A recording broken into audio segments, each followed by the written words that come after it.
yang telah memberikan kepada kita taufik dari petunjuk sehingga sampai saat ini kita masih merasakan nikmat al-Islam wal iman.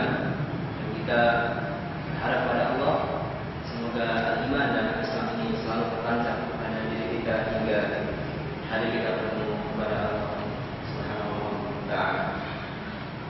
Ikhwani rahimani wa rahimakumullah.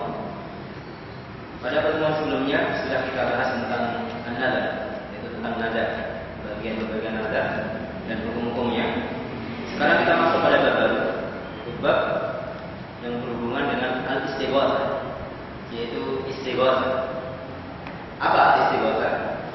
Syekhul Islam Ibnu Taimiyah dalam Al-Majmu' Al-Fatawa mengatakan, al-istighatsah huwa talabul ghaus wa izalat asyiddah. Talabul ghaus wa izalat asyiddah, yaitu minta al-ghaus, yaitu meminta pertolongan dan meminta atau memohon untuk dilenyapkan dan dihilangkan kesulitan dan kesusahan. Itu adalah al-istighatsah. Istighatsah adalah bagian daripada doa, yaitu doa. Maka bisa kita katakan bahwa istighatsah adalah sifatnya lebih khusus daripada doa. Karena istighatsah tidak dilakukan kecuali pertama ba'da nuzulil bala, yaitu ketika sudah turun bala. Kemudian istighatsah tidak dilakukan kecuali dalam kondisi syiddah, dalam kondisi susah. Sedangkan doa bisa dilakukan dalam kondisi mudah dan bisa dilakukan dalam kondisi susah. Maka bisa kita katakan ad-du'a a'ammu minal istighatsah. Doa lebih umum maknanya daripada al-istighatsah. Al-istighatsah adalah ibadah dan wajib diperuntukkan untuk Allah saja. Sedangkan hukum memalingkan istighatsah kepada selain Allah adalah syirik, karena termasuk memalingkan bagian daripada ibadah. Allah Subhanahu wa taala berfirman dalam surat Al-Anfal, "Id tastaghitsuna rabbakum fastajaba." Yang artinya ketika kalian meminta tolong kepada Rabb kamu, maka Allah memberikan ijabah, yaitu jawaban dari permintaan kalian. Para ulama menjelaskan bahwa Allah memberikan ijabah, yaitu jawaban dari permintaan istighatsah dari kalangan sahabat ketika perang Badar, menunjukkan bahwa istighatsah adalah merupakan ibadah yang harus diperuntukkan untuk Allah saja. Itu yang pertama. Kemudian dalil yang lebih jelas tentang istighatsah adalah dalil-dalil nas-nas dari Al-Quran maupun As-Sunnah yang menunjukkan bahwa doa adalah ibadah, maka masuk di dalamnya adalah istighatsah. Ketika ada nas yang menunjukkan bahwa doa adalah ibadah, masuk di dalamnya adalah apa? Istighatsah. Karena sebagaimana telah kami sampaikan bahwa al-istighatsah yaitu masuk di dalam makna doa. Yang istighatsah itu adalah maknanya lebih khusus daripada doa. Kemudian pembagian al-istighatsah. Para ulama membagi al-istighatsah menjadi beberapa macam. Yang pertama yaitu istighatsah yang sifatnya syirik. Ini sudah ma'ruf, sudah dikenal di kalangan ahli sunnah wal jamaah bahwa istighatsah meminta pertolongan dalam kondisi susah, meminta pertolongan kepada mayit misalnya, kepada orang yang sudah meninggal. Ini termasuk al-istighatsah asyirkiyah, istighatsah syirik. Kemudian yang kedua adalah al-istighatsah yang sifatnya jari, seperti doa, meminta pertolongan kepada orang lain dalam kondisi kesulitan. Itu boleh kepada selain Allah dengan tiga syarat. Yang pertama ayyakuna hayya, yang kedua ayyakuna hadiran, yang ketiga ayyakuna qadir, yaitu adalah dia itu masih hidup. Kemudian yang kedua dia itu ada di hadapan kita. Kemudian yang ketiga adalah dia mampu. Artinya mampu apa? Mampu dengan sesuatu yang dimampu oleh manusia secara umum, bukan sesuatu yang menjadi khasa'is rububiyah, bukan sesuatu yang menjadi kekuasaan Allah ataupun keistimewaan dan keutamaan yang dimiliki Allah saja. Mampu di sini ada mampu yang dimampu oleh makhluk, yaitu manusia. Ikhwani rahimani wa rahimakumullah, ayyakuna hayya, hidup, dia mampu. Ketika terjadi khalal ataupun tidak terwujud syarat salah satu dari tiga ini, maka tidak boleh hukum istighotsah seperti hukum doa. Ketika kita meminta seseorang ternyata dia tidak hidup, maka hukumnya syirik jelas. Kemudian yang kedua, ketika kita meminta pada seseorang, minta pertolongan dalam kondisi susah, yang itu disebut istighotsah. Dia hidup, tapi ternyata dia tidak hadir, dia tidak ada di hadapan kita, maka hukumnya sama, syirik. Kenapa syirik? Karena otomatis ketika kita menyeru seseorang, dia dari jauh, dia tidak ada di hadapan kita, kita meyakini sesuatu kemampuan yang dimiliki dia, yaitu kemampuan yang sifatnya rububiyah, yang Allah, yang hanya Allah saja yang memiliki rububiyah, sifat rububiyah. Paham maksud saya? Jadi ketika kita menyeru orang dari jauh, berarti kita meyakini dia bisa mendengar suara dari jauh, dan itu hanya dimiliki oleh Allah Subhanahu wa Ta'ala. Hal ini keluar dari sebagian orang yang menggunakan alat telekomunikasi, saat telepon minta dari jauh, tidak. Orang yang mendengar suara kita lewat telepon, dia dihukumi hadir. Dia dihukumi hadir, ada di hadapan kita, walaupun dia tidak ada di hadapan kita. Masalahnya ketika dia tidak menggunakan alat komunikasi, dia menyeru. Orang yang berada di tempat yang jauh, tidak di hadapan kita, kita termasuk bagian daripada syirik, yaitu menyebutkan Allah khususnya dalam rububiyah. Kemudian bisa jadi masuk pada kesyirikan dalam masalah uluhiyah, yaitu ketika dia menyeru, yakin dia mendengar dan dia meminta, istighotsah. Kemudian yang ketiga, ketika kita minta seseorang dan orang itu hidup dan ada di hadapan kita, tapi apa yang ketiga? Dia tidak mampu. Misalnya kita meminta pada seseorang untuk menurunkan hujan, sedangkan menurunkan hujan itu termasuk apa? Rububiyah Allah. Allah yang menurunkan hujan. Di sini ada tafsir, ada rincian. Yang pertama, ketika seseorang meminta pada seseorang yang dia hidup, alhamdulillah, kemudian dia hadir, alhamdulillah, dua syarat terpenuhi. Tapi yang ketiga, dia minta sesuatu yang dia tidak mampu dan dia meyakini bahwa orang tersebut mampu. Misalnya kita meyakini bahwa orang tersebut mampu menurunkan hujan, maka masuk pada kesyirikan. Tapi ketika dia meminta pada dia, sedangkan dia tidak yakin bahwa dia itu mampu, tapi dia minta, apa hukumnya? Maka hukum dia adalah seperti orang gila. Kenapa seperti orang gila? Sudah jelas dia minta pada seseorang yang tidak mampu, dia yakin dia tidak mampu, masih minta. Maka kalau lebih akil, ada sesuatu yang lain dalam akalnya, ya, maka dihukum seperti orang gila, tidak waras. Dan ini tidak dilakukan kecuali orang-orang yang tidak waras, sudah meyakini bahwa orang yang diminta tidak mampu, malah masih meminta. Alhamdulillah, Allahu musta'an. Ikhwani rahimani wa rahimakumullah.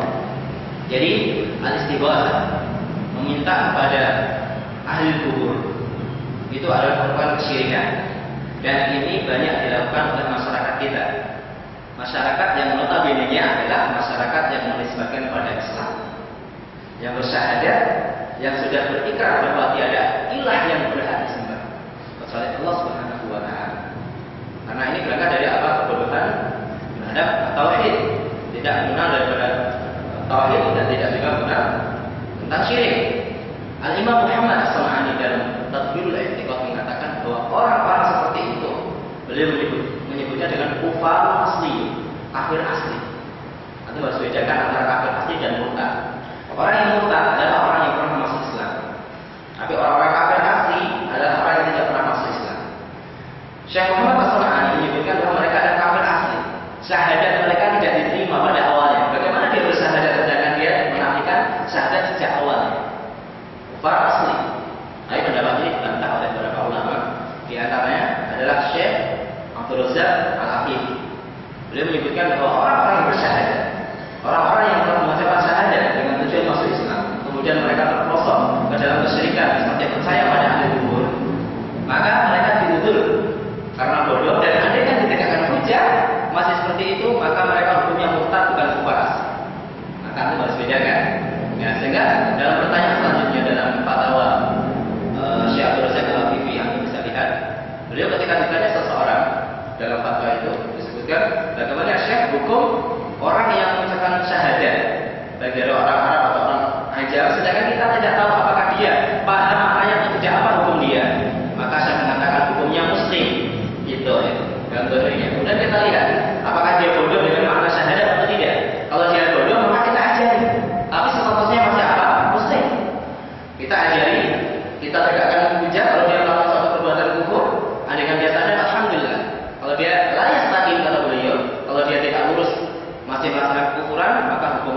ikut-ikutan. Maka otomatis ketika seseorang mengucapkan syahadat dengan niatan masuk Islam, walaupun tidak paham makna secara tafsir makna la ilaha illallah, maka dia jadi muslim fi dzahir ibtidaan pada awalnya.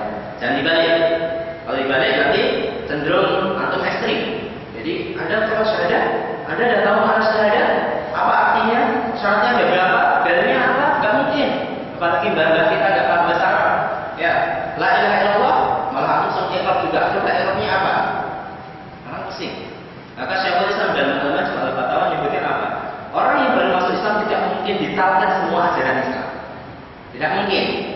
Tidak mungkin. Maka madhab Ahlussunnah wal Jamaah, orang yang mengucapkan syahadat dengan masuk Islam, maka dia dihukumi sebagai seorang muslim, kemudian lihat kondisinya, keadaannya setelah dia mengucapkan syahadat. Ini bisa dipahami. Ini satu kaidah yang penting. Ya, satu kaidah yang penting dalam masalah syahadat la ilaha illallah Muhammadur Rasulullah. Kemudian Syekh Muhammad Al-Utsaimin dalam Majmu' Fatwanya, Fatwa Syekh Al-Utsaimin menyebutkan juga bahwa namanya al-jahlu, bodoh itu harus kita bedakan. Al-jahlu itu ada dua. Yang pertama, al-jahlu mimman yadinu bil Islam. Yaitu kebodohan yang hadir dari orang-orang yang sudah meluk agama Islam. Orang-orang yang sudah meluk agama Islam, tapi ternyata dia bodoh dengan sebagian syariat. Orang yang bodoh dengan sebagian syariat, belum tidak hujah bagi dia, maka pada dasarnya dia tidak punya makdirah, tidak punya kemampuan. Sedangkan syarat untuk berbuat amal ibadah adalah dia mukallaf. Paham? Yang harus dipahami hati-hati.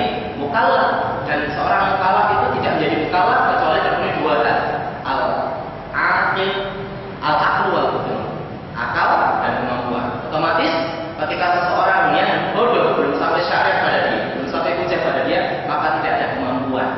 Maka intinya orang-orang yang bodoh, yaitu dari kalangan ahli kiblat, yaitu dari umat Rasulullah, umat istijabah ini, umat yang menjawab jawaban Rasulullah yang masuk Islam, maka bodoh sebagai uzur, baik dalam syirik besar atau selain syirik besar. Kemudian yang kedua, Syekh Al-Utsaimin menyebutkan bahwa al-jahlu as-shaghir, yaitu bodoh yang datang dari orang yang tidak menisbahkan pada Islam, orang kafir. Maka mereka kondisi mereka tidak keluar dari dua kondisi. Yang pertama, mereka betul-betul bodoh tidak tegak hujah. Yang kedua adalah mereka bodoh tapi juga tegak hujah. Hal ini disebutkan oleh Ibnu Qayyim al-Jauziyah dalam Tariqul Hijratain wa Babus Sa'adatain ketika beliau menyebutkan tingkatan orang-orang mukallaf di akhirat bagian yang ke-17. Beliau menyebutkan bahwa orang yang bodoh muqallid, orang yang ikut-ikutan orang kafir, nggak paham, bahkan dia tidak musuhi Islam. Ya, yang di sini Ibnu Qayyim menyebutnya hamil himar berdai. Seperti contohnya apa? Istri orang-orang yang merangi Islam, suaminya merangi Islam, dia nggak peduli dengan orang-orang lain, pembantu-pembantunya. Kemudian orang-orang yang tidak peduli dengan Islam sudah, orang-orang Islam sudah kan tidak peduli. Mereka itu tidak diudur. Ya, ketaklidan mereka, kejahalan mereka tidak diudur. Karena apa? Sudah tegak hujah. Bagi orang-orang yang belum tegak hujah betul, maka mereka dihukum seperti apa? Orang-orang ahli batil yang belum tegak hujah. Hukum mereka di dunia tetap kafir, tidak bisa kita hukumi. Oh, dia muslim, enggak, tetap kafir. Maka pada dasarnya ada benang merah yang membedakan antara orang muslim dan orang kafir asli. Orang kafir asli, kebodohan mereka itu tidak bisa merubah status mereka menjadi orang kafir di dunia. Sedangkan yang berbeda pendapat adalah para ulama tentang hukum mereka di akhirat, apakah mereka diadab atau tidak. Sedangkan orang-orang kafir yang sudah sampai di salah, mereka diadab, jelas di akhirat. Sedangkan khilaf ulama adalah orang-orang kafir yang belum sampai hujah. Pendapat yang rajih yang disebutkan oleh para ulama di antara Ibnu Qayyim tadi, bahwa orang-orang kafir yang belum tegak hujah, maka mereka diuji di hari kiamat. Hal itu berdasarkan hadis sahih riwayat Imam Ahmad dalam musnadnya yang diriwayatkan dari sahabat siapa? Al-Aswad bin Sa'id. Saya dirujuk di musnad Imam Ahmad dan Syekh Al-Albani menyatakan hadisnya sahih. Paham masalah ini ya, masalah kebodohan, kesyirikan, sebar kubur dan sebagainya. Jadi kesemangatan kita dalam tauhid itu ada logiknya. Jangan sembarangan belajar tauhid, bukan malah tauhid yang lurus ditabrakkan antara satu dalil dengan dalil yang lain. Dalil orang kafir diterapkan untuk orang-orang muslim. Ibnu Qayyim dalam kitab-kitab yang lain mengudur, termasuk beliau mengudur pelaku dosa besar, pelaku syirik besar. Tapi ketika bicara masalah orang-orang kafir dalam tobat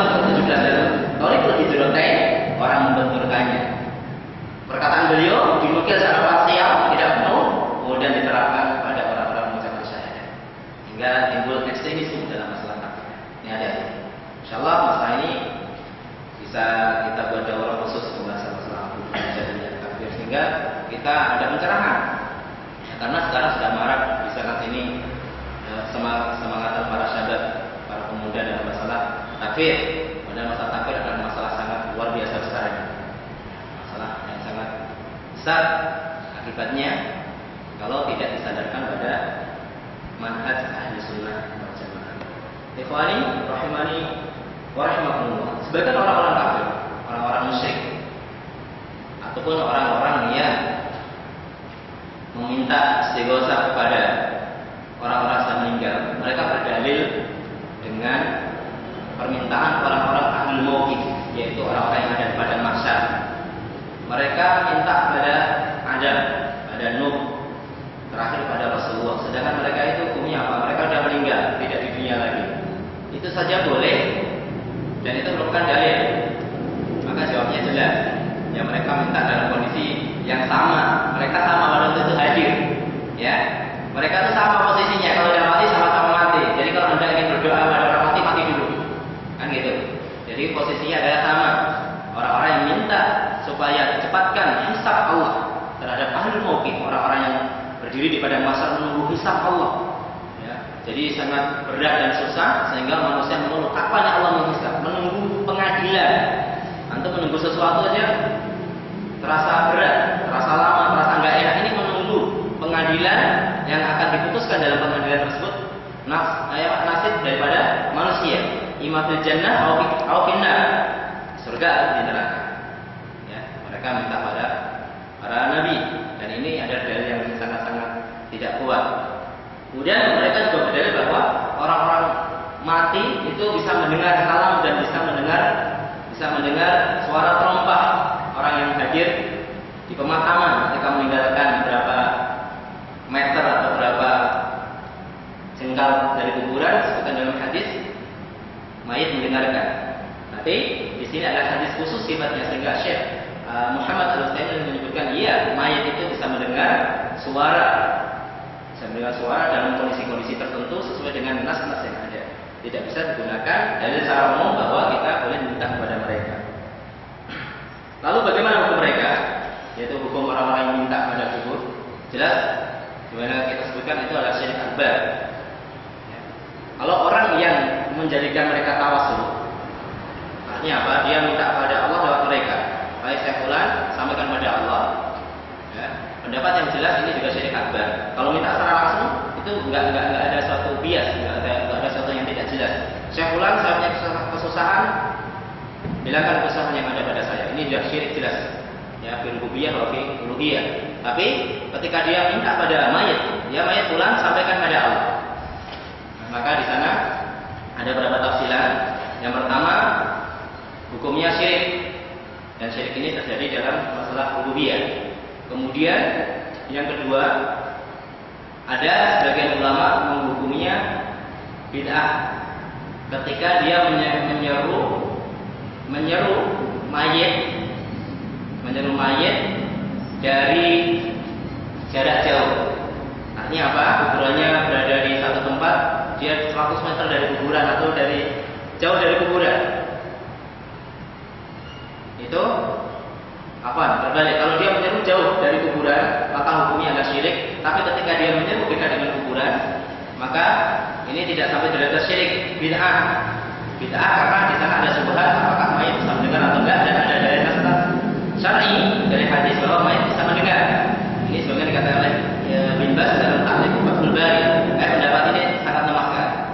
Pendapat ini lemah. Yang rajih tetap memanggil orang-orang mayit dekat di kuburannya atau jauh dari kuburannya adalah termasuk syirik akbar. Tidak bid'ah. Andai kan disebut bid'ah adalah bid'ah yang sifatnya kufri, bid'ah yang sifatnya mengkafirkan pelaku. Ikhwani rahimani wa rahimakumullah. Kita masuk pada bahasan qala al-mu'allif rahimahullah ta'ala. Bab minasyirki ayyastaghitsa bi ghairillah aw ayyad'u wa ghayrahu. Minasyirki termasuk bagian daripada syirik. Maka kalimat min yang artinya bagian adalah min at-tab'idiyah. Min yang menunjukkan bagian, tidak menunjukkan keseluruhan. Artinya apa? Bentuk-bentuk syirik itu tidak terbatas pada istighosah dan doa. Itu harus dipahami. Karena syirki termasuk bagian daripada bentuk-bentuk syirik adalah istighosah kepada selain Allah atau berdoa kepada selain Allah Subhanahu wa taala. Kemudian al-mu'allif pengarang kitab ini yaitu Syekh Muhammad menyebutkan judul ini secara mutlak umum, tidak ada takyid, tidak ada ikatan. Al-matlub, tapi yang harusnya diberi ikatan karena apa? Istighosah pada selain Allah hukumnya tidak hanya satu syirik. Seperti yang sudah disebutkan bahwa ketika dia istighosah pada selain Allah dan syaratnya itu terpenuhi, maka itu tidak syirik. Dan Syekh menyebutkan di sini adalah secara mutlak. Allahu a'lam bishawab, maksud saya adalah istighosah ataupun doa yang sifatnya syirkiyah, yaitu doa yang diparingkan pada selain Allah dan tidak memenuhi syarat-syaratnya. Nah, syirki ayastaghitsa bi ghairillahi atau ayat huwa ghairu. Qala wa qaulullahi ta'ala wa la tad'u min dunillahi ma la yanfa'uka wa la yadhurruka fa in fa'alta fa innaka idza minadh dhalimin. Surat Yunus ayat 106. Allah berfirman, "Wa la tad'u min dunillah ma la yanfa'uka wa la yadhurruka." Janganlah kamu menyuruh selain Allah ma la yanfa'uka wa la yadhurruka. Yang kamu seru itu tidak mungkin memberikan manfaat dan madarat. Fa in fa'alta fa innaka idza minadh dhalimin. Kalau kamu lakukan, maka kamu termasuk orang-orang yang zalim. Orang-orang yang zalim.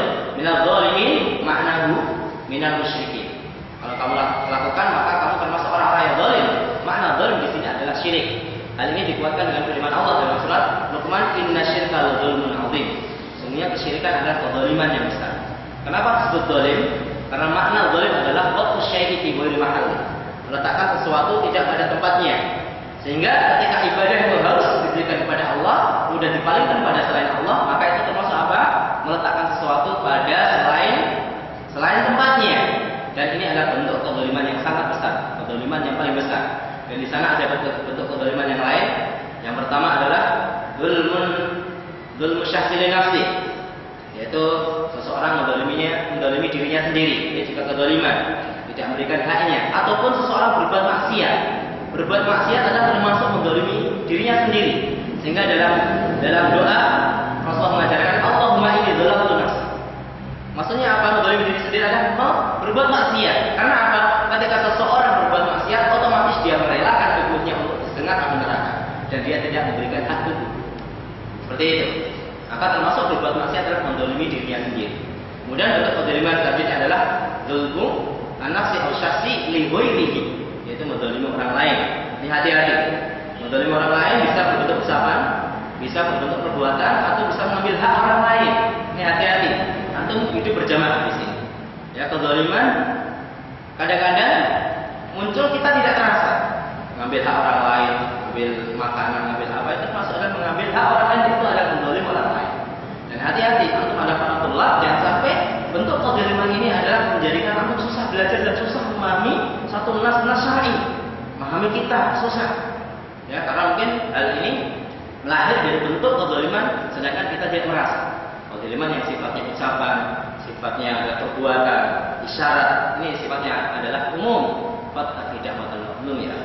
Takutlah doa dari orang-orang yang zalim, karena tidak ada batas, tidak ada namanya batas, tidak ada satar antara doa orang zalim dan Allah Subhanahu wa taala. Ini adalah masalah kezaliman. Qala al-mu'allif rahimahullah taala dalam surat Yunus 107 Allah berfirman, "Wa iyyam saskallahu bi dzurrin fala kashifa lah. Wa iyyam saskallahu bi dzurrin." Andaikan kamu ditimpa suatu madarat, fala kashifa lahu illa hu, dan tidak ada yang menyingkapnya, tidak ada yang menghilangkannya, tidak ada yang melenyapkan kecuali Allah Subhanahu wa taala. Wa iyyam saskallahu bi dzurrin, yaitu di sini ada ungkapan syarat. Kalau tertimpa itu syarat namanya. Kemudian bidzurrin, dzur adalah bentuk nakirah, umum. Dan suatu bentuk umum dijawab dengan syarat yufidul umum, menunjukkan keumumannya. Artinya apa? Ketika Anda ditimpa suatu masalah apapun, suatu kemadaratan apapun, sifatnya umum, madarat apa saja, maka hal itu tidak ada yang melenyapkan kecuali Allah Subhanahu wa taala. Di sini para ulama istinbat bahwa kasyfud dzurri, melenyapkan madarat para bahaya min khasaisillah, termasuk dari bagian apa? Kekhususan yang dimiliki oleh Allah. Artinya apa? Ketika hal itu adalah kekhususan yang dimiliki oleh Allah, maka kita ketika minta supaya dihilangkan mandor kita adalah merupakan ibadah. Dan ketika kita palingkan pada selain Allah, meminta dihilangkan mandor pada diri kita adalah suatu kesyirikan. Bisa dipahami? Istinbat daripada ayat, ya. Istinbat ayat. Kenapa ini adalah syirik? Antum harus menuntutkan. Kenapa syirik? Ya, antum harus menuntutkan bahwa kasyukur, melenyapkan suatu mara bahaya adalah termasuk apa? Kekhususan yang dimiliki oleh Allah. Maka ketika kekhususan yang dimiliki oleh Allah dan kita minta dari Allah, itu adalah ibadah. Dan ketika kekhususan itu kita palingkan, harusnya minta dari Allah karena yang memiliki hanya Allah, kita palingkan, kita minta pada selain Allah, maka itulah kesyirikan. Dan maka kita bisa memahami bahwa ayat ini menunjukkan bahwa apa? Tidak boleh meminta sesuatu yang bentuknya apa? Pelenyapan, masalah, pelenyapan, yaitu kemandaratan kecuali dari Allah Subhanahu wa taala. Wa qauluhu fabtagu indallahi rizq. Dalam surat Al-Ankabut ayat 17. Yang artinya maka carilah rezeki dari sisi Allah. Ayat sebelumnya Allah menyebutkan innal ladzina ta'buduna min dunillahi la yamlikuna lakum rizqa. Ya. Sesungguhnya orang-orang yang kamu seru selain Allah tidak memiliki rezeki untuk kalian. Maka carilah rezeki dari sisi Allah. Dilanjutkan wa'buduhu washkuru lahu. Beribadah hanya untuk Allah dan bersyukur kepadanya. Di sini ya, dalam bentuk syukur nikmat adalah meyakini bahwa rezeki dari Allah, meminta kepada Allah, ketika sudah mendapatkannya bersyukur, memuji Allah dan bersyukur. Dan antara memuji dan bersyukur ada perbedaannya, walaupun di sana ulama seperti Imam At-Tabari menyebutkan bainal hamdi wa syukri la yakhtalifa. Antara memuji dan bersyukur tidak ada perbedaan, itu menurut Al-Imam At-Tabari. Tapi menurut ulama lain antara memuji dan bersyukur berbeda. Memuji dan bersyukur adalah bisa kita katakan khusus dan umum dalam satu sisi. Ya, khusus dan umum dalam satu sisi. Misalnya, alhamdulillah, pujian itu cara pelaksanaannya hanya terbatas lisan. Beda dengan syukur. Cara pelaksanaan bersyukur itu bisa dengan hati, dengan meyakini bahwa nikmat itu datang dari Allah, meyakini, ikrar. Kemudian lisan mengucapkan kalimat alhamdulillah, bersyukur. Kemudian yang ketiga adalah bisa dilakukan dalam bentuk amalan, untuk berinfak dalam rangka syukur. Itu adalah termasuk syukur. Maka dengan dilihat dari sisi pelaksanaan, maka syukur lebih umum. Kemudian kalau dilihat dari sisi sebab, maka pujian itu sifatnya lebih umum daripada syukur. Karena pujian itu hadir dari adanya nikmat atau tidak adanya nikmat. Itu bisa, misalnya seseorang memiliki ilmu, maka kita puji. Saya puji kamu karena ilmu kamu. Saya puji kamu karena kedermawanan kamu. Saya puji kamu karena ini dan ini. Karena kamu beri saya bisa memuji juga. Tapi kalau syukur itu tidak timbul kecuali disebabkan karena adanya nikmat. Saya bersyukur kamu telah memberikan kepada saya ini. Ya, tidak ada orang mengatakan saya si fulan, si Khalid misalnya, saya bersyukur kepada kamu karena kamu ganteng. Enggak seperti ini. Paham maksudnya? Perbedaan antara alhamdulillah wa syukur. Ini ada perbedaan antara pujian dan syukur yang disebutkan oleh para ulama yang bermadzhab, yaitu membedakan antara alhamdulillah wa syukur. Sedangkan Imam At-Tabari menyamakan, tidak ada bedanya antara alhamdulillah wa syukur. Ila guna wassallallahu ala Muhammadin wa ala alihi wasallam wa akhiru da'wana alhamdulillahirabbil alamin. Assalamualaikum warahmatullahi wabarakatuh.